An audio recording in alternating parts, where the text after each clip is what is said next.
أعوذ بالله من الشيطان الرجيم بسم الله الرحمن الرحيم والصلاة والسلام على أشرف الأنبياء والمرسلين سيدنا ومولانا ابن عبد الله وعلى آله وأصحابه الأخيار وسلم تسليما كثيرا ومن والاه. الحمد لله الذي أمرنا بالصلاة على نبينا محمد صلى الله عليه وسلم كما قال الله تعالى في قرآنه الكريم إن الله وملائكته يصلون على النبي يا أيها الذين آمنوا صلوا عليه وسلموا تسليما سورة الأحزاب. وجعل ذلك سيدنا لمغفرة ذنوبنا. نعم كما قال النبي الله صلى الله عليه وسلم من صلى عليه يعني مرة صلى الله عليه وسلم 10,000 مرة. واشهد ان لا اله الا الله وحده لا شريك له واشهد ان محمدا عبده ورسوله وصلى الله على سيدنا محمد واصحابه ومن تبعه باحسان الى يوم الثلاثاء الاحسان. Louange infinie à Allah subhanahu wa ta'ala. Louange infinie à Allah subhanahu wa ta'ala, car c'est lui, le créateur des cieux et de la terre, puisque lui-même il dit dans son saint livre, Al-Qur'an, Alhamdulillahi Rabbil Alamin, louange à Allah, Seigneur de l'univers. C'est lui-même qui nous a ordonné d'être reconnaissants envers lui, comme lui-même dit dans Surat Ibrahim, لَإِنْ شَكَرْتُمْ لَأَزِيدَنَّكُمْ وَلَئِنْ كَفَرْتُمْ إِنَّ عَذَابِي لَشَدِيدٌ. لَإِنْ شَكَرْتُمْ, si vous êtes reconnaissants, si vous reconnaissez les bienfaits d'Allah subhanahu wa ta'ala, لَأَزِيدَنَّكُمْ, Allah va multiplier ces bienfaits-là qu'il nous a fait par 10. La azidannakum, il va vous multiplier cela par 100. La azidannakum, il va vous multiplier cela par 1000. La azidannakum, il va vous multiplier cela à l'infini. Il va vous multiplier cela à un moment où vous-même, vous ne vous attendez même pas. وَمَنْ يَتَقِ اللَّهَ يَجْعَلْ لَهُ مَخْرَجًا وَيَرْزُقْهُ مِنْ حَيْثُ لَا يَحْتَسِبُ. Quiconque crée Allah subhanahu wa ta'ala et lui donne une issue favorable pour lui-même, il ne s'attendait même pas. Louange à Allah qui nous a ordonné de prier sur le prophète Mohammed sallallahu alayhi wa sallam. Comme lui-même le dit dans le Saint-Coran, Inna Allah wa malaikatahu yusalluna ala nabi, que certes Allah et ses anges prient sur le prophète sallallahu alayhi wa sallam. Ya ayyuha alladhina amanu, oh qui avez cru, sallu alayhi wa sallimu taslima. Priez sur lui et adressez-lui, c'est les salutations. Louange à Allah, c'est lui-même qui a fait de cette prière une cause de pardon. Je témoigne qu'il y a de dignité digne d'adoration qu'Allah subhanahu wa ta'ala et que Mohammed sallallahu alayhi wa sallam est son serviteur, son messager, que la paix et les bénédictions d'Allah soient sur lui, sa famille, ses compagnons et tous ceux qui suivent son exemple jusqu'au jour des Yawm al-Qiyamah. Amen. Chers frères et sœurs en islam, notre sermon du jour va porter sur le thème de la prière sur le prophète sallallahu alayhi wa sallam et ses méritants.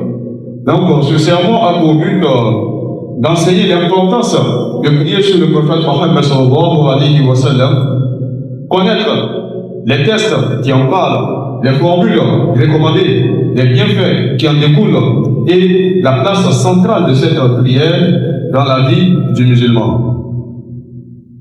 Aujourd'hui, nous sommes le vendredi 13 juin 2025, ce qui correspond au 18 Dhul-Hijja 1446 du calendrier islamique. Chers frères et sœurs en islam, Allah nous enjoint dans le Saint-Coran, dans Surat Al-Ahzab, verset 56, Inna Allah wa malaikatahu yusalluna ala nabi, que certes Allah et ses anges prient sur le prophète sallallahu alayhi wa sallam. Et on demanda au prophète sallallahu alayhi wa sallam, comment est-ce que Allah prie sur toi, puisque c'est nous qui devons adresser les prières sur toi, toi qui es le prophète, et Allah va accepter. Il dit non. Inna Allah yubarik, yani yazidu fi barakati nabi sallallahu alayhi wa sallam. Allah plutôt ajoute dans les barakas du prophète sallallahu alayhi wa sallam. Lorsque nous, les musulmans, nous prions, et bien sûr, les anges demandent, bien sûr qu'Allah emploie une issue ou encore une place plus réconfortante au jour de Yawm al-Qiyamah. Ya ayyuha alladhina amanu, oh vous qui avez cru, c'est-à-dire nous les musulmans, qui croyons Allah subhanahu wa ta'ala, qui voulons imiter le comportement du prophète sallallahu alayhi wa sallam. Comme Allah lui-même dit, laqad kana fi rasulillahi uswatun hasana. Vous avez en ce prophète-là, uswatun hasana, un excellent modèle à suivre. لمن كان يرجو الله واليوم الآخر, pour quiconque croit Allah subhanahu wa ta'ala et au jour dernier, وذكر الله كثيرا, et invoque Allah abondamment. Donc c'est une obligation pour nous musulmans de prier sur le prophète sallallahu alayhi wa sallam comme Allah l'a enjoint dans le Saint-Coran.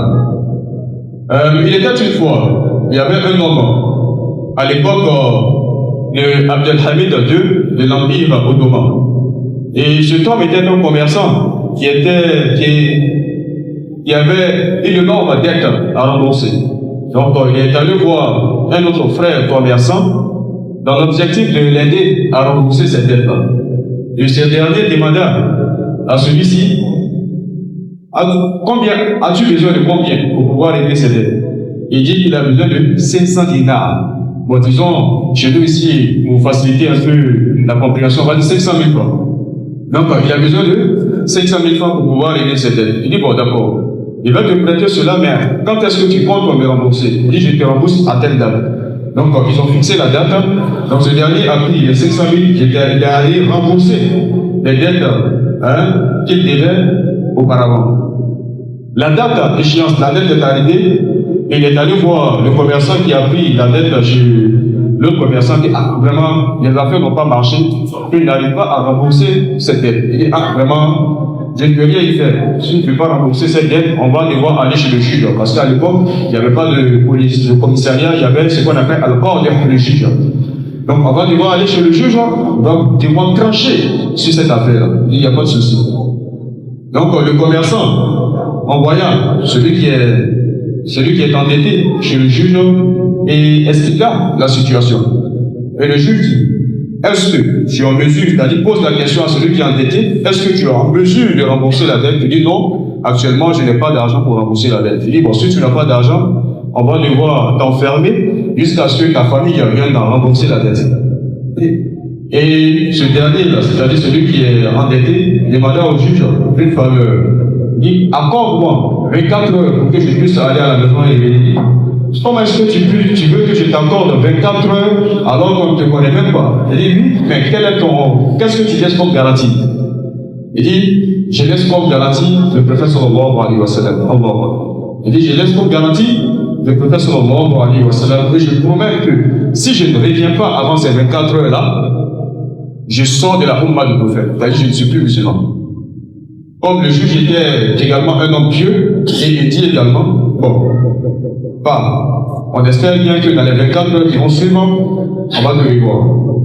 Donc, il part à la maison, il alla expliquer cette situation à sa femme, il dit, et sa femme s'étonna, il dit, mais pourquoi le juge, ou encore, non, pourquoi est-ce que le juge t'a laissé partir? Il dit, oui, le juge m'a laissé partir parce que j'ai pris comme garantie le prophète sallallahu alayhi wa sallam. Quand tu as pris comme garant le prophète sallallahu alayhi wa sallam, c'est qu'on va prier sur lui alors. On va faire sallallahu alayhi wa sallam toute la nuit sur le prophète sallallahu alayhi wa sallam. Puisque vraiment, c'est grâce à son nom que le juge a pu te libérer pour l'instant. Jusqu'à ce que le lendemain, on puisse trouver une autre solution. Et au moment où j'étais en train de faire Salatu ala Nabi sallallahu alayhi wa sallam, il s'est endormi avec sa femme et il a rêvé du prophète sallallahu alayhi wa sallam. Il lui a confié, bien sûr, une commission. Il a allé voir le khalifa. Et à son réveil, il part voir le khalife, il demande une audience au khalife à l'époque, et il dit au khalife que c'est de la part du prophète. Il dit, mais toi, comment est-ce que tu veux que je sois sûr que c'est de la part du prophète sallallahu alayhi wa sallam, tu viens pour que je puisse toi régler tes dettes? Il dit, oui, chaque nuit, avant que tu ne dormes, tu fais sallallahu alayhi wa sallam 1000 fois sur le prophète. Allahu Akbar. Et le khalife s'étonna. Il dit, mais comment est-ce que toi tu sais ça? Qu'est-ce que c'est? Lui, la promesse entre lui, le prophète, et Allah subhanahu wa ta'ala, que chaque nuit, il le faisait 1000 fois sur le prophète avant de dormir. Comment toi, un citoyen lambda comme ça, tu le sais? Et lui, parce que j'ai rêvé du prophète sallallahu alayhi wa sallam, et il m'a demandé que tu fasses cela pour moi. Et le khalife était véritablement touché, parce que le prophète sallallahu alayhi wa sallam le sollicita pour qu'il aide quelqu'un. Donc, qu'est-ce qu'il dit? D'abord, comme c'est 500 000 francs, je vais prendre l'argent du trésor des musulmans pour payer ta dette, et moi-même, mon argent sur fonds propres, je te donne 2500 dinars, qu'on peut, bien sûr, calculer en 2 500 000. Donc, non seulement il a pu régler la dette, et on lui donne également 2 700 000 de bonus. Et il retourna chez le juge. Et avant qu'il n'arrive même chez le juge le voyant de loin et a commencé à sourire. Il dit, oh frère, viens. Alhamdulillah, moi-même qui suis le juge, qui dois me juger, j'ai pu régler ta dette. Le juge, comment est-ce que cela est possible? Il dit, oui, grâce à toi, alhamdulillah, cette nuit, j'ai rêvé du prophète sallallahu alayhi wa sallam. Et le prophète sallallahu alayhi wa sallam a sollicité mon aide pour que je puisse régler ta dette. Et au même moment où il parla, le commerçant qu'il avait envoyé chez le juge, Bénard également, avec lui aussi, avec un sourire, tellement lui aussi était heureux. Il dit, ah, vraiment, moi-même je suis content de te revoir parce que grâce à toi, j'ai aussi rêvé du prophète sallallahu alayhi wa sallam qui m'a dit de laisser cette dette parce qu'au jour de Yom al-Qiyamah, si je laisse cette dette, il va effacer le péché. Allahu Akbar. Donc, chers frères et sœurs en islam, cette histoire nous montre que la prière sur le prophète sallallahu alayhi wa sallam est un moyen puissant de régler nos difficultés dans cette vie ici-bas. Une manière pour nous de nous rapprocher d'Allah subhanahu wa ta'ala et par-dessus de multiplier nos salutations sur le prophète sallallahu alayhi wa sallam. C'est en ce sens, à ce verset vient Inna Allah wa malaikatahu yusalluna ala nabi ya ayyuhalladhina amanu sallu alayhi wa sallimu taslima. Oh, certes, Allah et ses anges prient sur le prophète sallallahu alayhi wa sallam. Oh, vous qui avez cru, priez sur lui et adressez-lui vos salutations. Chers frères et sœurs en islam, ce verset nous montre que Allah et ses anges prient sur lui. Donc, le croyant ne peut se passer de ce lien indéfectible.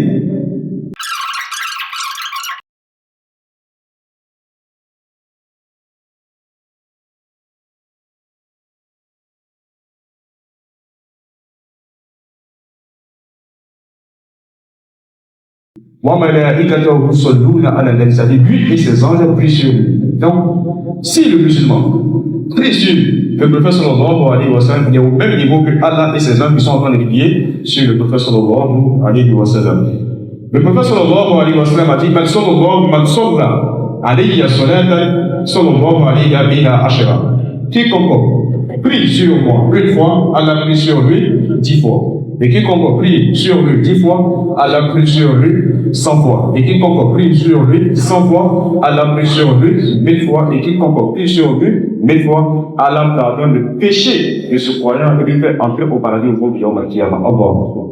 Montrer l'importance des bénédictions du prophète sallallahu alayhi wa sallam. Il dit également Inna awla an-nas bi Yom al-Qiyamah aktiruhum ala salati. Les plus proches de moi au jour de Yom al-Qiyamah, ce sont ceux-là qui auront le plus prier sur moi au jour dans cette vie ici-bas. C'est-à-dire celui, le musulman qui prie autant sur le prophète sallallahu alayhi wa sallam dans cette vie ici-bas, il sera plus proche du prophète sallallahu alayhi wa sallam. Et il dit également que Aksiru salati fi yawm al-jum'ah, que multiplier la prière sur le prophète sallallahu alayhi wa sallam en ce jour béni de vendredi, car toute la prière de cette semaine, c'est-à-dire du samedi jusqu'au vendredi, lui est adressée un vendredi. Et le prophète sallallahu alayhi wa sallam prie également sur le croyant qui prie sur lui le jour de vendredi. Autrement dit, toutes ces prières que nous adressons au prophète sallallahu alayhi wa sallam dans cette semaine, lui a présenté cela un vendredi, et le prophète sallallahu alayhi wa sallam fait de même pour le croyant qui a prié sur celui-ci ce jour-là, le vendredi. Et il dit également al-Ghuful que le véritable avare auprès de qui est mentionné son nom et ne prie pas sur lui. C'est-à-dire, en islam, le véritable avare, c'est celui-là qui entend Mohammed et il ne prie pas sallallahu alayhi wa sallam. وصلى الله على سيدنا ومولانا الأنبياء وعلى آله وأصحابه الأخيار وسلم تسليما كثيرا ومباركا. Après avoir lu l'injonction que Allah subhanahu wa ta'ala nous a fait dans Surat Al-Ahzab, en ce sens, Inna Allah wa malaikatahu yusalluna ala nabi ya ayyuhalladhina amanu sallu alayhi wa sallimu taslima. Quelle est bien sûr la portée et l'importance de cette prière dans la vie spirituelle du musulman? D'abord, cette prière, elle attire la miséricorde divine, comme l'exemple que nous venons de voir de ce commerçant qui était endetté et qui a prié sur le prophète sallallahu alayhi wa sallam, et Allah lui a dit que le prophète sallallahu alayhi wa sallam, à la grâce d'Allah, est venu en aide à ce dernier-là. Et le deuxième élément, la prière sur le prophète sallallahu alayhi wa sallam efface les péchés et élève les degrés. Car celui qui prie sur le prophète sallallahu alayhi wa sallam une fois, Allah prie sur lui 10 fois. Et celui qui prie sur lui 10 fois, Allah prie sur lui 100 fois. Et celui qui prie sur le prophète 100 fois, Allah prie sur lui 1000 fois. Et celui qui prie sur le prophète sallallahu alayhi wa sallam 10 fois, au jour de Yawm al-Qiyamah, Allah efface ses péchés et lui fait entrer au paradis. Allahu Akbar. Également, la prière sur le prophète sallallahu alayhi wa sallam renforce son amour dans nos cœurs. Parce que Allah nous rappelle dans le Saint-Coran, et vous avez en ce prophète un excellent modèle à suivre. Pour quiconque croit Allah subhanahu wa ta'ala et au jour dernier, et invoque Allah abondamment. L'identité même du musulman, c'est aussi de faire la prière sur le prophète sallallahu alayhi wa sallam. Et Allah nous rappelle également dans Surat al-Qalam, Surat al-Qalam, verset 4, qui dit en ce sens, que vous avez en ce prophète-là, Mohammed sallallahu alayhi wa sallam, une excellente imitation à suivre. Autrement dit, un excellent modèle que nous, les musulmans, devons copier. Parce que le prophète sallallahu alayhi wa sallam n'a jamais battu une femme, n'a jamais insulté, n'a jamais fait de l'injustice.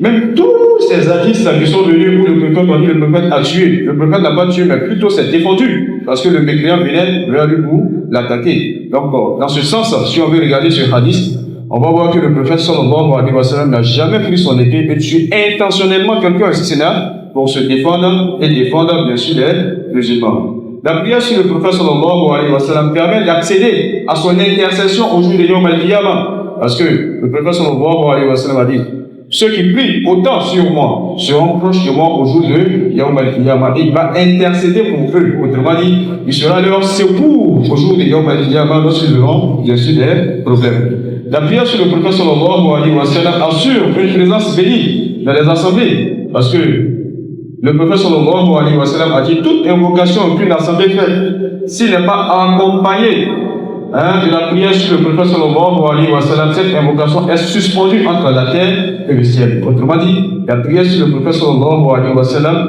est un puissant, à ne pas dire une clé pour permettre à Allah subhanahu wa ta'ala d'exaucer, bien sûr, nos invocations. La prière sur le prophète sallallahu alayhi wa sallam nous éloigne de l'oubli et de la dureté du cœur et bien sûr du chagrin et par-dessus tout des dettes. Comme l'exemple de ce compagnon-là qui a prié sur le prophète sallallahu alayhi wa sallam et certes le prophète sallallahu alayhi wa sallam a intercédé pour lui et a réglé ses dettes. Quelle est la formule la plus parfaite, la plus claire pour prier sur le prophète sallallahu alayhi wa sallam? Il y a plusieurs formules, mais la formule la plus célèbre, c'est bien sûr la salat ibrahimiyya. Allahumma salli ala sayyidina Muhammad wa ala ali Muhammad, kama sallaita ala sayyidina Ibrahim wa ala ali Ibrahim, innaka hamidun majid. Allahumma barik ala Muhammad wa ala ali Muhammad, kama barakta ala Ibrahim wa ala ali Ibrahim, innaka hamidun majid. Toutes ces formules-là sont bien sûr acceptables. Même salatu, Fatih, Allahumma salli ala sayyidina Muhammad al-Fatih wa ughliqa wal khatima. Toutes ces prières-là que nous pouvons faire, même si nous ne maîtrisons pas toutes ces prières, ne serait-ce que sallallahu alayhi wa sallam, est possible une prière sur le prophète. Ou encore, Allahumma salli ala Muhammad, Allahumma salli ala Muhammad. Ce sont ces formules-là que nous devons réciter tout le temps dans l'objectif de pouvoir certainement que le prophète sallallahu alayhi wa sallam puisse intercéder pour nous au jour de Yawm al-Qiyamah. Quand et combien de fois la réciter? À chaque mention du nom du prophète sallallahu alayhi wa sallam, nous dit sallallahu alayhi wa sallam. Pourquoi? Parce que le prophète sallallahu alayhi wa sallam, le véritable Abbas, c'est celui-là qui entend son nom et il ne fait pas sallallahu alayhi wa sallam. Nous devons également faire cela lors des invocations pour qu'elles soient exaucées. Parce que, n'oublions pas, le prophète sallallahu alayhi wa sallam a dit que les invocations sont suspendues entre la terre et le ciel s'ils ne sont pas accompagnés de la salat al-nabi, c'est-à-dire la prière sur le prophète sallallahu alayhi wa sallam. Nous devons également multiplier cette prière le vendredi en grande quantité, parce que c'est ce jour-là que nos prières sur le prophète sont présentées, que nous aussi puissions prier également pour nous. Lors de l'appel à la prière et entre l'azan et le qom, en disant Allahumma rabbana zid da'watika والصلاة القائمة آت محمد الوسيلة الفضيلة ودرجة الرفيعة وأصله مقاما محمودا الذي وعدت إنك لا تخلف الميعاد. Et également en toute occasion, c'est-à-dire à chaque fois, lorsque l'occasion se présente à nous, il est important pour nous de pouvoir prier sur le prophète sallallahu alayhi wa sallam dans la joie comme également dans la peine. L'imam Al-Shafi'i, un grand imam de l'islam, disait également: j'aime multiplier les prières sur le prophète sallallahu alayhi wa sallam en tout moment pour que Allah puisse encore nous augmenter en science. C'est ce qui lui a permis d'être aussi ce grand imam parmi les 4 grands imams de l'islam. Ibn al-Qayyim écrit: il n'y a rien de plus efficace pour faire descendre à la miséricorde divine que la prière sur le prophète sallallahu alayhi wa sallam. Autrement dit, Allah faisait miséricorde à Ibn al-Qayyim, qui était un grand savant également de l'islam, quand il faisait bien sûr des prières sur le prophète Muhammad sallallahu alayhi wa sallam. Et un jour, un homme est venu se plaindre à un compagnon de soucis incessants. Et ce dernier-là, on lui conseilla de prier abondamment sur le prophète sallallahu alayhi wa sallam pour qu'il puisse intercéder pour lui au jour de Yom Al-Qiyamah. Intercéder pour lui auprès d'Allah subhanahu wa ta'ala pour qu'il puisse dissiper de cette peine-là. Et il le fit, qui revint en paix. Et disait tout le temps: mon cœur s'est apaisé et mes affaires se sont par-dessus vous réglées. Chers frères et sœurs en islam, remplissez vos maisons, vos prières, vos invocations, les salatu ala nabi sallallahu alayhi wa sallam. Enseignez-la à vos enfants, faites-en un zikr quotidien. Multipliez-la les vendredis. Soyons les plus proches de lui au jour de Yom Al-Qiyamah. Ya Allah, Allahumma salli wa sallim wa barik ala sayyidina Muhammad idama ma zukra zakirina wa ghafla an dhikrihi ghafilin. Allahumma ij'alna min al-muqasibina min as-salati alayhi wal afiyati bi shafa'atika wa asqani. Wa sallallahu ala sayyidina wa mawlana Muhammadin wa ala alihi wa ashabihi al-akhyar wa sallama tasliman katsiran. Qumu ila salati yaqamukumullah.